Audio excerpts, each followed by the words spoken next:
Think we're live. It's a challenge, lunatics. I don't really. It's just a little bit different. Starting the show by myself. I'm not gonna lie. I wish it were a little bit simpler, but we're making it happen. So love to hear from you in the comments, just to know that things are live here. But we have something in the neighborhood of 1 million things to talk about. So I pretty much have the grasp of the headlines on a handful of them, and not much more. So we're going to have a willy-nilly show once again here today as I start these watch parties and figure out how to start the show, because hot mic number 3, now known as Mike Loaf, may also do an impromptu call-in. We'll see what ends up happening, but we're gonna go ahead and, oh gosh, what a show. Lunatics, I'm proud of you for sticking up with really the greatest news network in all of internet history, the hotlou News Network. So let's try this one more time. I'm even gonna have sound here, and let's see what the lunatics have to say to make sure that the sound is coming through.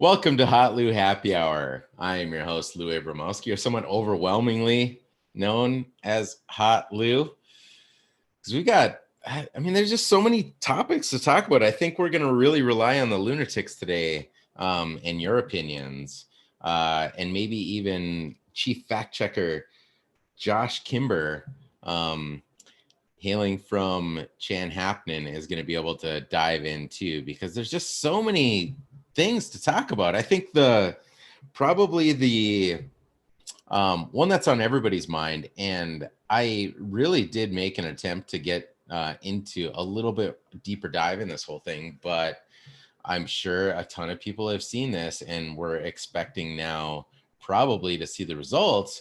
But the Supreme Court ruled on the subpoenas for President Donald Trump's financial records to be disclosed to prosecutors.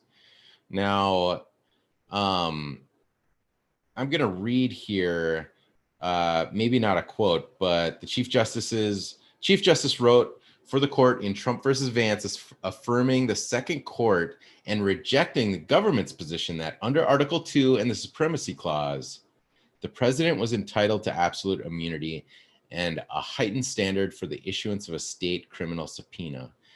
So I think when people are seeing the headlines now, they're pretty much assuming that this means that his records are going to be released. And what I was trying to understand, because I often see these headlines and I think it's really easy to kind of come to this conclusion that, oh, now like tomorrow we're going to see all the tax records, right?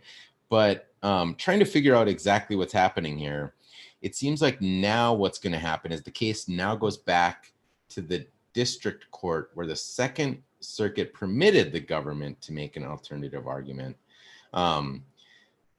And it's worth noting too here that the vote on this was 5 in the majority. It was Roberts, Ginsburg, Breyer, Sotomayor, Kagan, and then 2 in concurrence with the decision. Those 2 are very notable because those are both Trump appointees, Gorsuch and Kavanaugh. And then there were 2 in dissent with Thomas and Alito. So this means, and I'm again relying on the lunatics and maybe Mike Loaf to come in here, is specifically that the subpoena is supposed to hold up. But I'm very curious how the mechanics of all of this is going to work, because at the end of the day, these tax returns are held in the possession of private citizens and the IRS. So, and I shouldn't say private because the president is no longer private, but Trump and presumably his accountants have access to these tax records as well as the IRS. So issuing a subpoena to get them requires some sort of compliance on their part. And if they don't comply, I don't know what the next steps are. I don't know if the court can then just compel the IRS to issue them. So, Mike Loaf is going to have to help out here. And I'm kind of doing a little bit of live research because I just frankly didn't have time with everything going on to kind of figure out the mechanics of all of this stuff. But this is really huge because I think if nothing else, the argument here that Trump and his attorneys were making is that the president is above the law in this particular case. And the Supreme Court just confirmed that the president is in fact not above the law, which I think most citizens would hope was true, or at least kind of roughly understood it. So the opinion really boils down to specifically that the opinions, by the opinion of the Supreme Court, that the president of the United States does not have broad legal immunity, or maybe better stated, that the opinions are that it rejects the idea that the president has broad legal immunity. So, and the opinions are basically punting it back down to the court where this originated. But what I'm reading is that there are still a bunch of legal battles to actually get the tax returns seen by really anyone. So while this is like a really, really great thing to hear, I think this is just one of these things that's going to potentially frustrate a bunch of people even more, given that ultimately what's going to happen, or presumably I think what we expect to happen by reading a headline like that, is that tomorrow we're going to see all the tax returns, but that's not at all, I don't think, what's about to happen. I think there's a ton of legal hurdles and battles to still kind of push through, which is, frustrating and confusing. And we're going to have to get Mike Loaf back on the show one of these things. But I think the most important thing here is that this legal immunity that the president seems to think that he and his lawyers seem to think that he has, he in fact does not have. So this is a really big deal, although I think the payoff that everybody's really hoping for is not going to be there. And, the payoff being that we're really hoping to maybe see that Trump has been running a bunch of just GoFundMes to finance one scam after the next to keep casinos and buildings open, or that he's under some sort of legal obligation to a bunch of Russians, which I think a bunch of people are kind of suspect. So, yeah, and maybe all of his finances are just all in a bunch of Russian currency. We have no idea. And while we're closer to seeing the answer to this, I don't think we're nearly as close as what I think most Americans would think that this headline really means. So we're still a little bit of ways away, lunatics. But I think I wonder what's going to happen next is potentially Trump is going to be on some sort of soapbox calling a bunch of the Supreme Court justices losers, because unsurprisingly, he's already tweeted that this is a political witch hunt. And you have to think that if there are multiple Supreme Court justices actually basically affirming the opinion here. And those two justices were appointed by none other than Donald J. Trump, that he'd take a slightly different approach than to say that this is some sort of political witch hunt. But it's not really what's happening here. And I think at this point, we just need somebody to start publishing a bunch of fake tax records to see if we can completely derail the conversation. I don't know.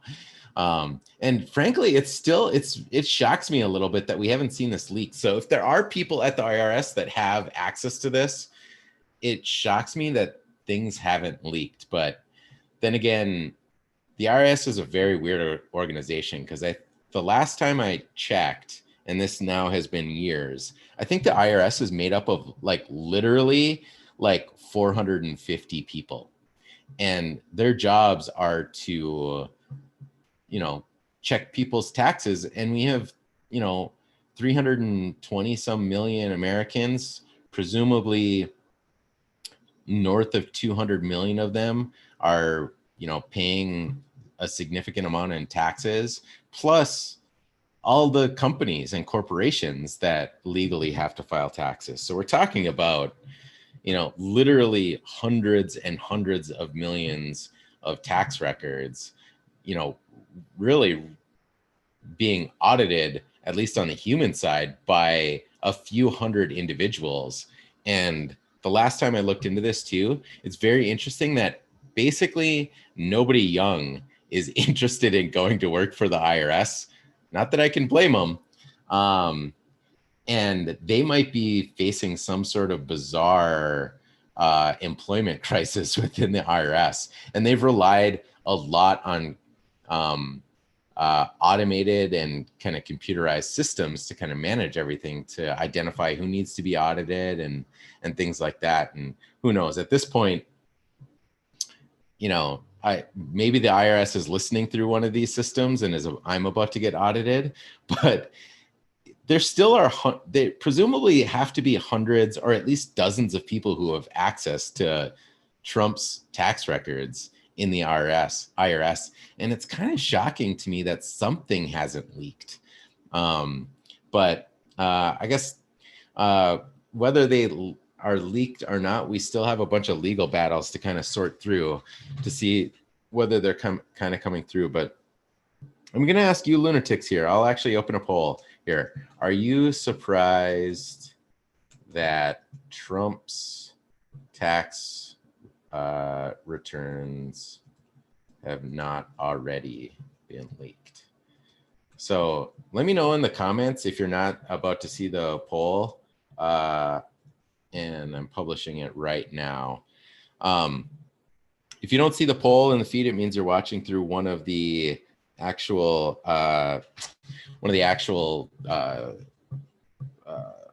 watch parties here, which the lunatics are pretty fond of starting. But if you haven't seen it there, just leave it in the comment.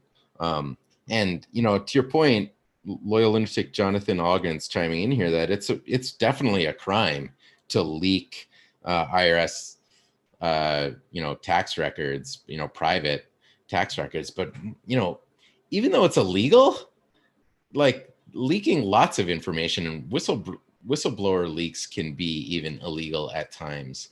And with that in mind, it's been pretty just still shocks me that there hasn't been some sort of leak where somebody tries to like protect their identity or whatever. But this is amazing. Loyal lunatic Gigi Dobozinski mentioned that apparently #Trump meltdown is trending right now on Twitter, which I think is pretty hilarious, because I don't even know where the meltdown could be directed. We've talked about it before, but Trump is kind of this professional victim, and he has to basically blame everybody. He has to blame the country. He even has to blame himself for appointing these justices who did not dissent on this decision. So it'll be very interesting to see who he blames. And it seems to me like it's only a matter of time before he turns on Gorsuch and Kavanaugh, the two appointees. Yeah, and that's a really, really good point, Josh Kimber, here too, that the Trump meltdown is going to be pretty interesting. So we just got a text from our co-host Mike Loaf here. He won't be joining, but he does send his regards to the Bat, who I don't think is going to be making an appearance, but seems to be that all the lunatics here are pretty much in agreement here that you're surprised that the tax returns have not been leaked. And I'm, now that I'm thinking about it too, it's not just IRS employees. There are like probably paralegals and things at his law firm that probably have access to these things, or accountants and things like that, that it would seem like somebody out there would be bothered enough. But in any case, we haven't seen him yet, and it feels like the headlines today, if we are to believe them, is that we're about to see them, but I think we're still a long ways away. I don't know what other additional legal hurdles we have to get through, or what Bill Barr and Trump's legal team have up their sleeve, or prosecutors, to kind of figure out how it's going to go. But it'll be very interesting to see if Trump and Barr somehow try to figure out how they can fire a Supreme Court justice that they just appointed and realize that that's not possible, and maybe file an executive order of some kind, which would be pretty hysterical. But yeah, the Trump meltdown is pretty great, and how he's just screeching all over Twitter about presidential harassment and a witch hunt and everything else. But and as I was about to wrap this up, I'm seeing right now that I'm seeing a really good summary here. So basically, this legal implication here, and we've already covered this, is that the president does not hold absolute immunity. And Trump, and notably Barr, Barr have claimed this, and it's not true. That vote, in fact, was 9-0 that the president does not hold absolute immunity. And then there's an election implication that we may get tax records out of the Vance case before the election, but we're not likely to get tax records out of the Mazars case until after the election, as they sort out the standards. So it's possible that we're going to see it before the election. So that's interesting to see this summary. And then there's another simple explanation here that a president does not have absolute immunity. It's possible we'll see Trump's taxes from the Deutsche Bank via the New York District Attorney criminal case prior to the election. But yeah, this is a pretty big deal, and I think we can all celebrate that our president, no matter who it is, doesn't have absolute immunity. And I hope this is encouragement for everybody to get out there and vote in the fall. I don't think anybody that tunes into the show has any other any other thoughts on this. But loyal lunatic Rich Simon has a good point. There's probably a few strippers out there that have access to Trump's tax records too. Or at least wouldn't surprise us if there are a couple of write-offs when we do eventually see the tax returns, which I think hopefully we'll see soon. So the other thing that I wanted to mention is maybe we should get back to the Supreme Court stuff. And I'm missing the headlines here, but loyal lunatic Brandon Mattis brought to my attention that basically half of the state of Oklahoma now falls under some Native American reservation rights. So Supreme Court, Oklahoma. I should have had this pulled up beforehand, but effectively that basically half of Oklahoma is an Indian reservation now. And it's pretty fascinating. I meant to put, maybe I'll pull this up on my phone again and kind of review this. But it's pretty fascinating to know that, and I'm sure a handful of you lunatics are already aware of this, but basically on an Indian reservation, that grants the Indian reservation sovereign rights to operate and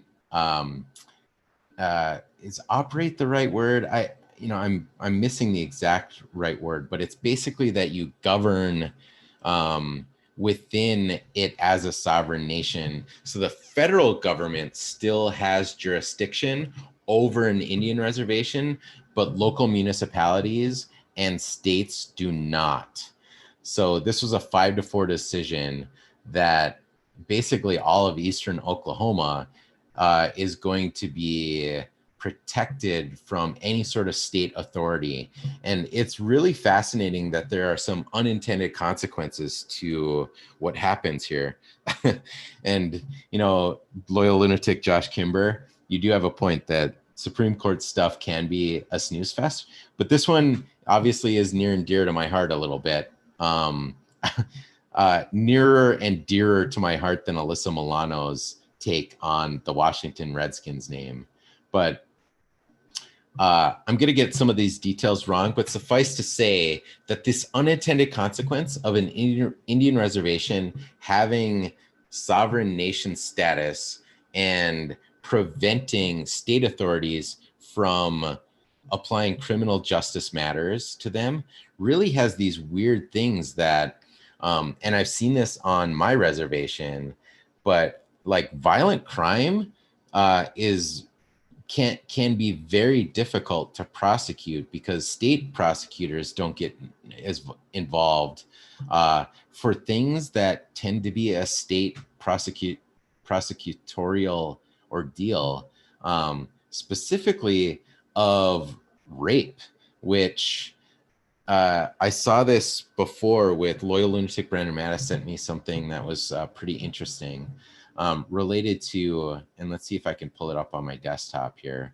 I think the number is an Indian woman is 10 times more likely to be raped than just an American woman in general. Actually, I found the post here, so I'm going to try to go through this crazy thing that a couple of these crazy stats. But effectively, the criminal jurisdiction over violations of specifically tribal laws committed by tribal members residing or doing business on the reservation is limited to the jurisdiction of whatever justice system the reservation has put into it. But state and local courts and police do not have jurisdiction on tribal land. And we've covered this before, that the reservation that I come from actually ended up creating its own police force later on. But because of this, criminals can feel a little bit insulated. And not only that, but the federal and state prosecutors and justice officials tend to not want to prosecute here. So I'm looking at the stat here. The FBI and Justice Department turned down nearly 2/3 of all sexual assault cases on Indian reservations. And it has to do a lot with this because of the jurisdiction of a crime happening on a reservation and how difficult it can be to prosecute. So as a result, and here's some context, the brief crime rate on native land is 2.5 times higher than the national average. Indian women are 10 times as likely to be murdered than other Americans. Native women are raped and sexually assaulted at a rate 4 times the national average. So I was wrong there, but that murder number is crazy. And I think we've been seeing this. I think a lot of people have been seeing this casually in the news as people try to build up a strong narrative around this the last several years, because there are a handful of organizations dedicated to finding missing Indian women in the United States because they disappear like crazy, and like the resources available to reservations to look for them is incredibly limited, and the state and federal officials just don't pursue it. So it's this weird accidental, or unintended consequence of being a sovereign nation, that the state and federal resources to try to stop this sort of thing they are unwilling or uninterested or uninspired, or even discouraged from even helping. And we got a question here: do reservations have their own police and court systems? The answer to that is, in some cases, yes. But it's also important to note that for that stuff to happen, it requires money. And for some reservations, I'll put mine in that in this particular category, that some reservations have money because of casinos. And not that all reservations don't have access to some sort of resource through the Bureau of Indian Affairs and other kind of grants and things like that. But there are lots and lots of very, very, very poor reservations. And as a result, they don't have they might have their own police and court system, but they don't have the resources to support it in a way to do criminal investigations or handle these sort of things. And even if they do, they don't have other, access to the, the crazy kind of things that we see from state and local police departments, from, doing DNA tests for, tracking down murder cases, or, all the way up to like the militarization of police departments that you see from tanks and everything in between. But I'm curious, I'm going to ask the lunatics here. Were you aware that on that Indian reservations, or let's put it this way, local and state police do not have jurisdiction on Indian reservations? Yes or no?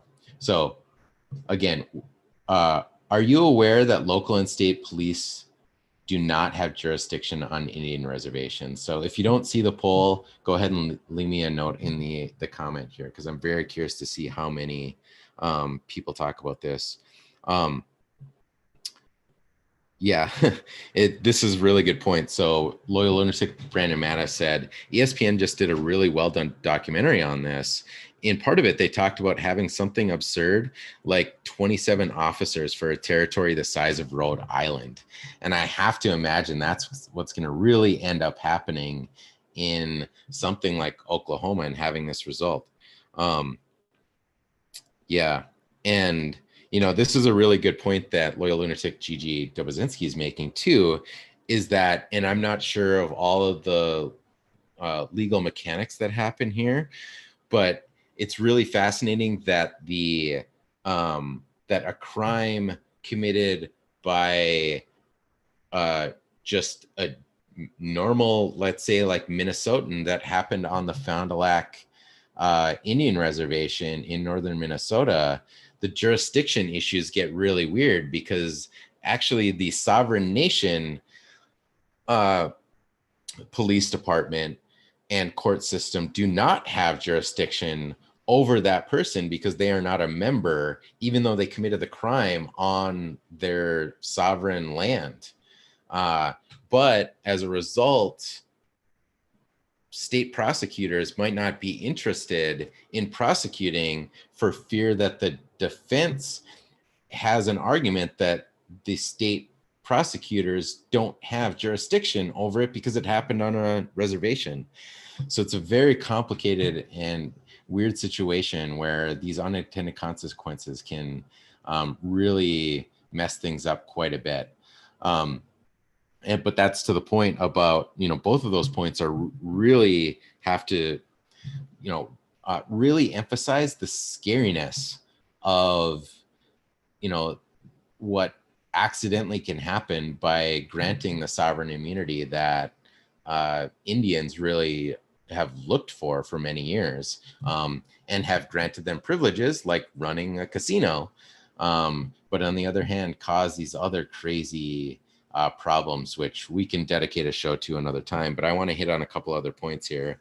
So one of them, chief fact checker, Josh Kimber, did confirm for me that the blackout rules are on moratorium in the NFL for the next couple, I think on a game by game basis, or Josh, if you wouldn't mind clarifying here, it's either on a game by game basis or a season by season basis now, which means that we're going to start. It sounds like pretty much all of the games are going to be broadcast if they ordinarily were on local TV. But it's going to be interesting to see what kind of options there are for streaming the games through secondary services. That's all presuming the season happens. And I know there's a bunch of different people. Oh, it's since 2015. Thanks, Josh. I thought, for some reason, I thought we had recently come across that for one of the other games. But now that so many streaming options are available, okay, so they voted against the blackout stuff in 2015 and have not voted it back in. So this is not a result of the COVID stuff. But, COVID's going to have, if it's not already impacting your life, if you play fantasy sports, it's going to be impacting you in a weird way. So in our league, we're already talking about setting up a specific injured reserve for COVID.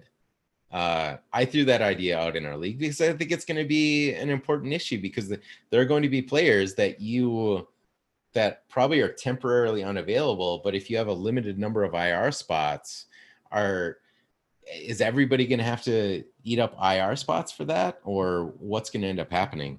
For those of you who play fantasy sports, I'd love to hear you. In fact, we'll create a poll here. Are you planning rules changes for fantasy sports in your league due to COVID? Love to hear your thoughts on this. Yes, no, we are now. Let's see what you have to say here. And, Loyal Lunatic Rich Simon, you just brought up the other point that I wanted to bring up here. And I'd love to hear your take on this, Lunatics. Is the Big Ten just announced that they're getting rid of interconference games, which, as it relates to, most of the Lunatics here are Minnesotans, the Gophers, which are coming off like a borderline historic season, at least in our lifetime, most of our lifetimes, we're not going to have any sort of interconference play after not only did the Gophers have this incredible year, they had the best recruiting. I think they had like the number one, or it was like a top 5 recruiting off season, where we're now expected to see the Gophers actually do incredibly well. But now the season is going to be really, really interesting. And I think both of these issues are going to apply very interestingly to how really state, CDC, the NCAA, and whatever other organizations out there that might have some sort of influence or authority over both of these leagues are going to be impacted when inevitably some of these players are going to be tested and test positive for COVID. So now what's going to happen? Does the entire team have to quarantine for 2 weeks and then you postpone the game? Do the individual players quarantine? What's going to happen here? Because I haven't seen anything on what the plan is. or nor have I seen the like third-party organizations out there, telling the teams that it's okay to play football, but no toilet seat licking, and you have to wear masks. But I did see that the NFL is preventing jersey exchanges. So, I mean, the jersey exchanges, the very wholesome jersey exchanges we see after games, that's done. I mean, I think it's more of an optics thing than anything. But I think that one's, I, I don't know. There's going to be a bunch of little things that add up to almost nothing on the grand scheme of things compared to literally piling 12 grown men in the middle of a field while they're all breathing on each other and swapping spit in one form of the oven, in like one manner or another. There is spit sharing happening in a football game. A little bit less in the NFL, or sorry, the Major League Baseball, but in the NBA, you're basically rubbing all over each other for a couple hours on end. And it's going to be pretty fascinating because the NBA is doing the more bubble setup. But they're also doing the games in the state where we're seeing like the highest number of infected people. So inevitably, one way or another, people are going to test positive there, and who knows what's going to end up happening. I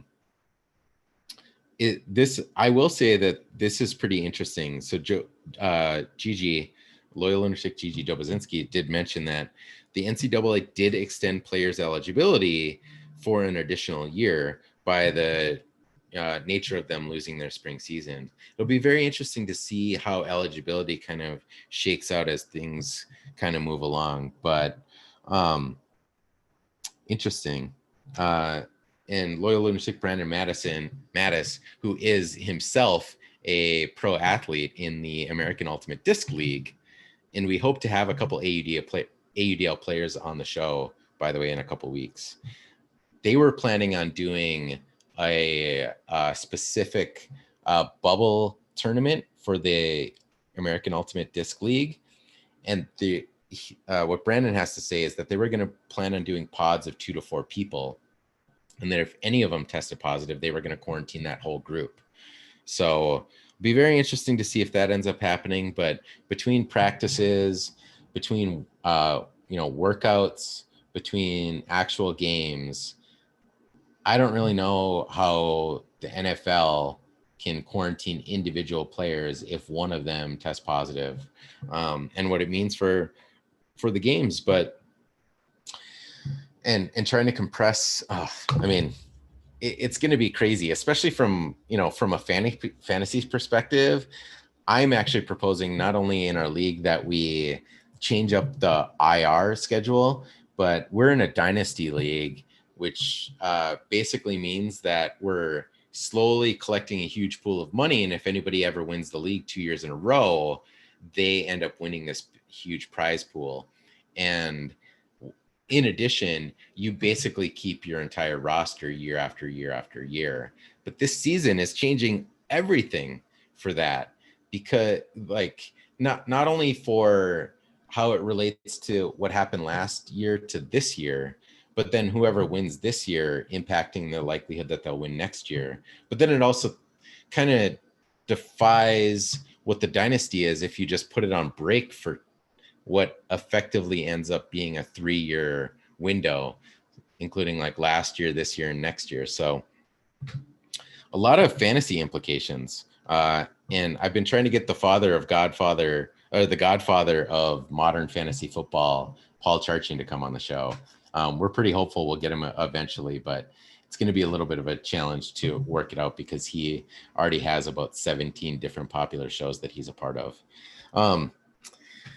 So there's 25 other things to talk about here, and I don't feel like I got to even share any of this stuff in a very entertaining way. But how about you, lunatics? Is there anything that we're missing of the 4,000 things that happened in the news today? I didn't even pull this up here, but former Mayor Betsy Hodges was also in the news here, whom I've been trying to get on the show, as a matter of fact. And I can't really share a couple of the text messages that we've had privately, but it is pretty interesting that she had a report, or she wrote an article in the New York Times here that I'm trying to pull up. But she specifically talks about how the title is, "As mayor of Minneapolis, I saw how white liberals block change." So we'll show this, or we'll share this link in the show notes, but I think it's a pretty fascinating article that I'm going to recommend everybody kind of read, because it kind of speaks to the mayor of Wokedale that we've been talking about. And God, I don't have time because I have to wrap up the show, but maybe I'll share it on tomorrow's show. But Loyal Lunatic Brandon Mattis pointed out that there's a fascinating mayor of Wokedale or Wokeville. I don't know what I'm doing anymore with the brand, but let's go with mayor of Wokedale today. I didn't make a plaque for it, and you know what? There's time to talk about it. So let me look it up here. Lady to. So I'm going to get some of the details wrong here. But in fact, I don't have all of the exact details, but we had another band rename themselves. So Lady Antebellum, they're a pretty famous American country music group based out of Nashville. I think even if you haven't heard them, you're familiar with some of their music. So we'll include that in the show notes too. But evidently Antebellum has some sort of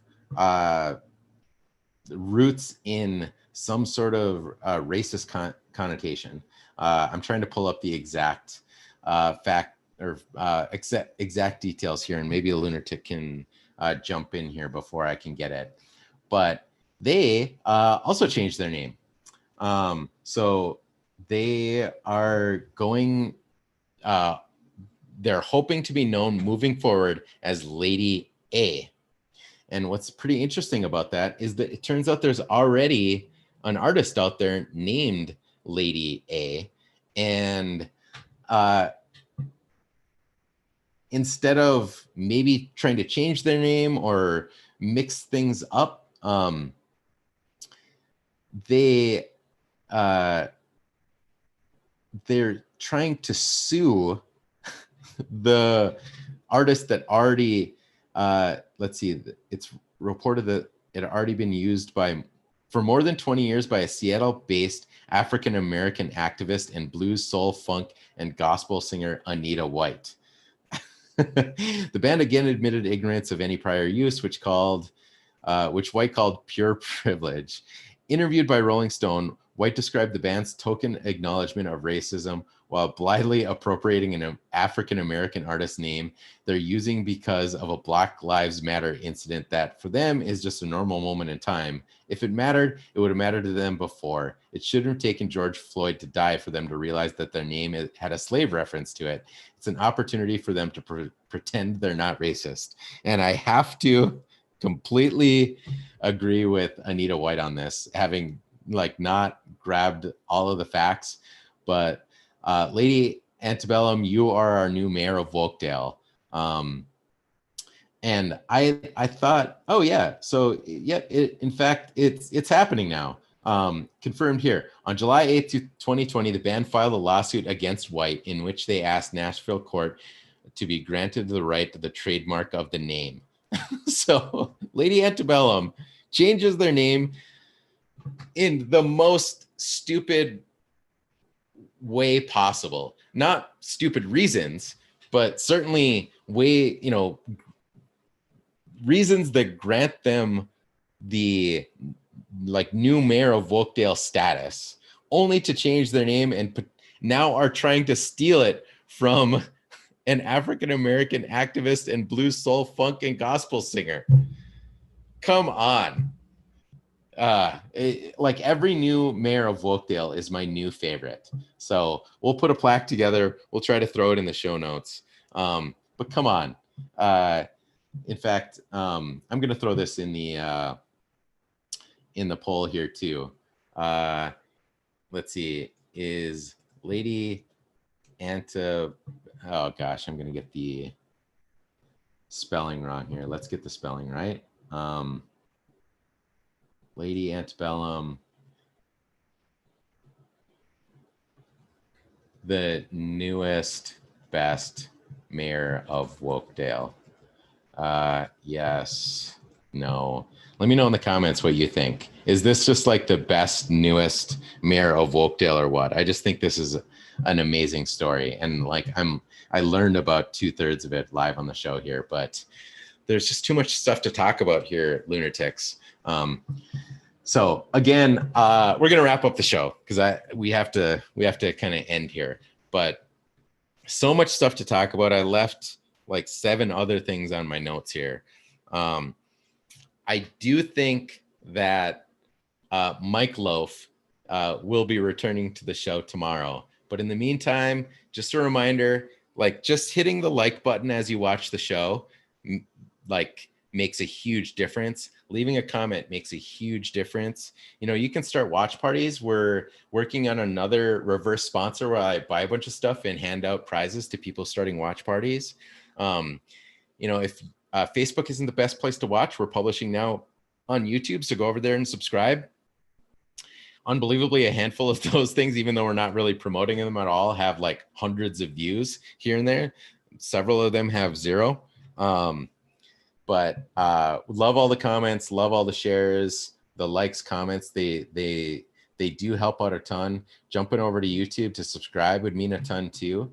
And I'm super excited, but it looks like next week we're going to have somebody who started an awesome newsletter who is also an Ultimate player to talk to them about all the different layers of that kind of stuff. So I know this was like a rushed show with a lot of weird details, but I appreciate everybody tuning in. And tomorrow, hopefully, we'll talk a little bit more legal talk with Mike Loaf. We'll get in maybe 7 of the things I left on the table here. Maybe we'll elect a new mayor of Wokedale because this one was about as good as it gets. So thanks, Lunatics, for tuning in to today's hotlou Happy Hour. I am your host, hotlou.